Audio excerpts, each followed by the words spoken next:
Good evening दोस्तों। तो कैसे हैं आप लोग। आज सुबह मेरे पास एक मैसेज आया जिसमें कि एक महाशय ने बहुत ज़्यादा ये बोल रखा था कि हिंदी जो है वो वर्ल्ड लैंग्वेज बनने की तरफ जा रही है। तो मुझे लगा क्यों ना इस पर कुछ रिसर्च करके एक क्रिटिकल इवेल्युएशन इसका किया जाए, देखा जाए कि वाकई में हिंदी की पोजीशन दुनिया में है क्या। तो इस वीडियो को देखिएगा। अगर आपको इस वीडियो में कोई नई बात दिखाई दे तो मुझे सब्सक्राइब ज़रूर करिएगा।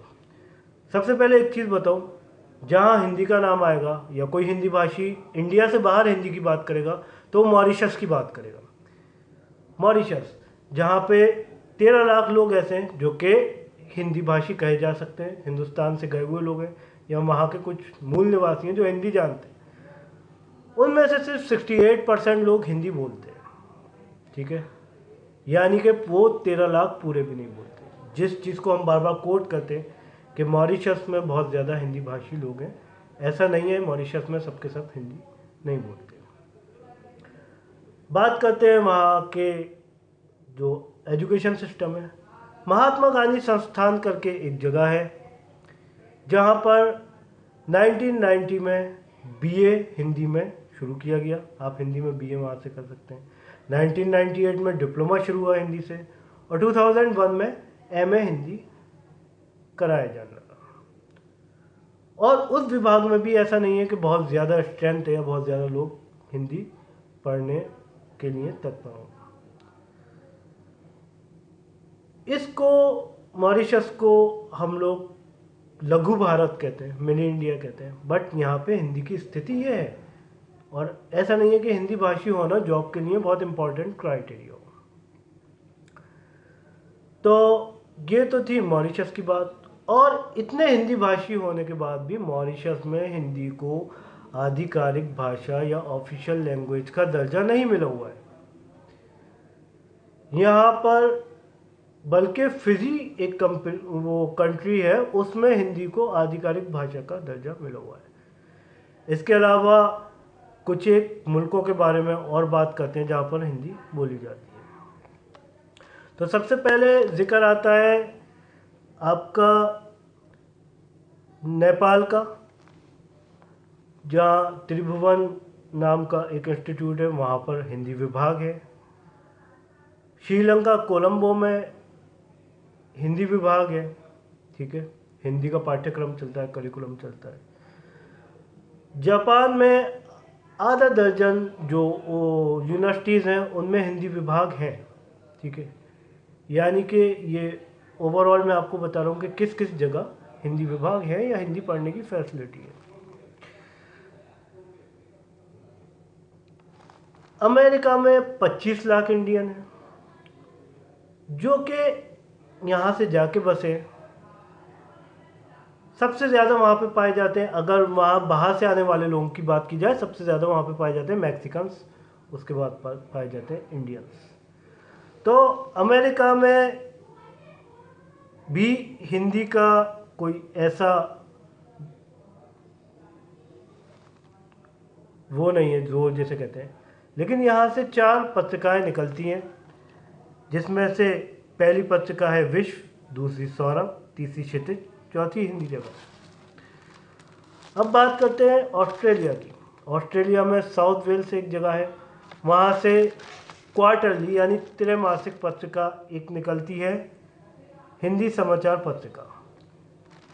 ब्रिटेन में भी एक क्वार्टरली पत्रिका निकलती है जिसका नाम प्रवासिनी है, और एक और है जिसका नाम पुरवाई है।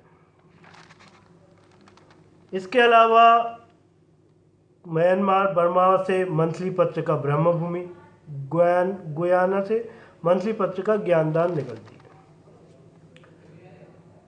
तो ये जो मेन एक्टिविटीज़ हिंदी की इंडिया से बाहर चल रही हैं, उनका एक रिसर्च फॉर्म में मैंने क्रिटिकल एवेल्यूएशन किया। क्रिटिकल इसी वजह से कि इसमें मैंने सिर्फ प्रमुख पक्ष नहीं रखे, यानी कि सिर्फ पॉजिटिव चीज़ें नहीं रखी है, मैंने देखा नेगेटिव लिखे।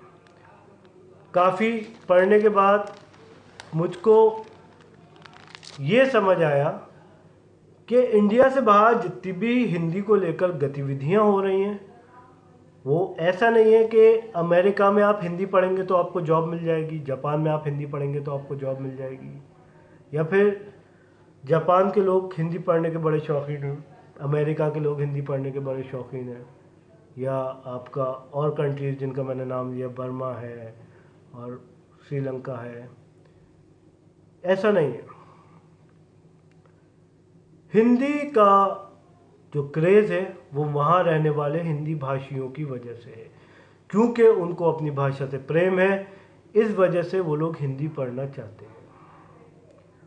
वहाँ की जो गवर्नमेंट्स हैं या वहाँ के जो लोग हैं मूल निवासी, जो कि वहाँ के नेटिव्स हैं, तो वो लोग हिंदी को लेकर, ये नहीं है कि हिंदी को लेकर पढ़ने में इंटरेस्टेड हो। जो लोग यहाँ से गए, उनकी नई जनरेशन्स आई, तो उन्होंने अपनी जनरेशन्स को अपनी मातृभाषा सिखाने में दिलचस्पी दिखाई और इस तरह के इंस्टीट्यूशन में विभाग बनाए, पत्रिकाएं स्टार्ट की। ये हिंदी की पोजीशन थी। अगर हम ये मान के चलें कि हिंदी इंग्लिश की जगह विश्व भाषा बनने के पथ पर है, तो ये अभी थोड़ी जल्दबाजी होगी।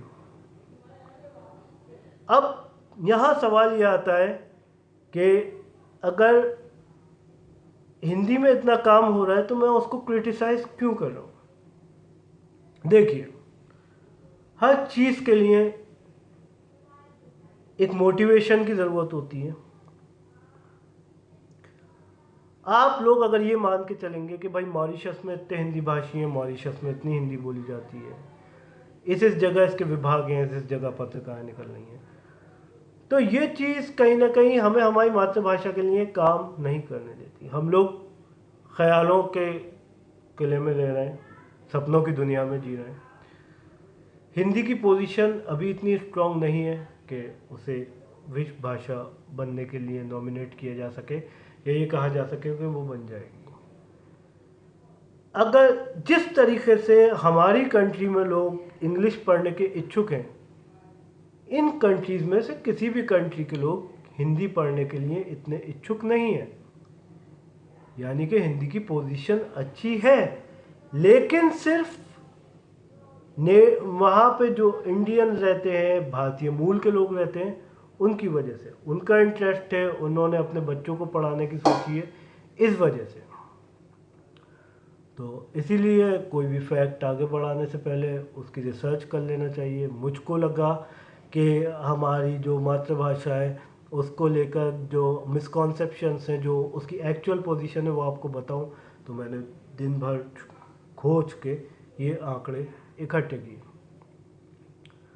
तो यही कहना है कि आप बाहर जाएं किसी जॉब पे, इंशाल्लाह कुछ करें, तो हिंदी को सिर्फ दिखाने के लिए या कागज़ों पर लिखने के लिए ऐसी भाषा साबित ना करें जो कि दुनिया पढ़ना चाहती है, बल्कि उसके लिए वाकई काम किया जाए।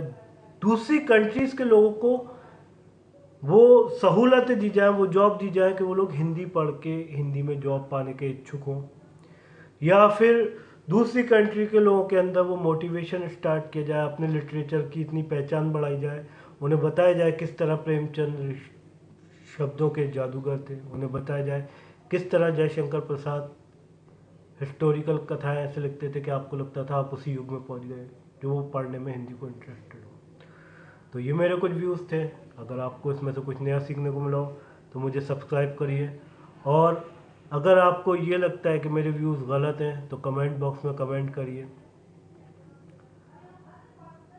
वीडियो को मोटिवेट करिए, क्योंकि ये स्टफ़ ऐसा है, जब हम हिंदी की किताबें पढ़ते हैं तो हमको हिंदी की किताबों में सिर्फ ये मिलता है हिंदी की तारीफ़, लेकिन हमें एक बार हकीकत का सामना करना चाहिए, देखना चाहिए कि हिंदी की पोजीशन आंकड़ों के हिसाब से क्या है।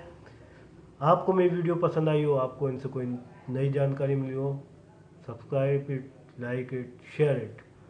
तब तक के लिए स्टे ब्लेस्ड, स्टे ऑसम, अपना ख्याल रखिएगा, अपने अपनों का ख्याल रखिएगा।